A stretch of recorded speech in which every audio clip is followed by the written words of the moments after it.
Good afternoon. I'm Sandrea, and this is the Jamaica and Caribbean Weekly News Summary for the week ending June 24th, 2022. The Jamaica Weekly News Summary is brought to you by Jamaicans.com.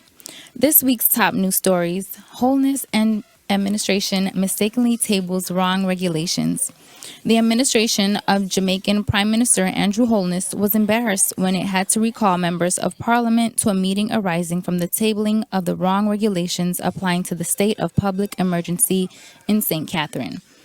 The Emergency Powers Parish of St. Catherine No. 3 Regulations 2022 seeks to revoke the Emergency Powers Parish of St. Catherine No. 2 Regulations 2022.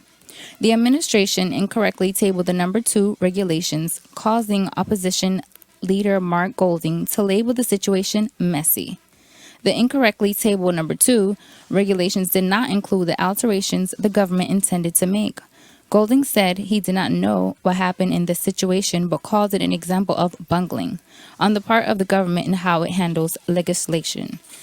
In other top stories, potential institutional crisis at Commonwealth Heads of Government meeting.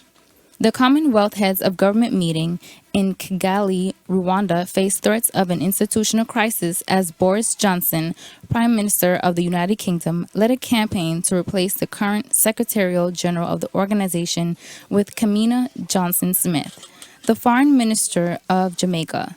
Baroness Patricia Scotland, Labour member of the House of Lords and a former Attorney General of the UK, is the incumbent whose tenure was extended during the COVID-19 pandemic and who is seeking a 2-year term. Johnson's representatives say that Johnson-Smith has shown greater willingness to use the Commonwealth, chiefly composed of former British colonies, to promote his Global Britain agenda, while some Jamaicans question the significance of the Commonwealth and spending an estimated millions of dollars to support the campaign of Johnson-Smith to lead the body. Johnson-Smith says she believes the Commonwealth remains relevant and beneficial to Jamaica. See you on the top of the hour with more Jamaica and Caribbean Weekly News. DJ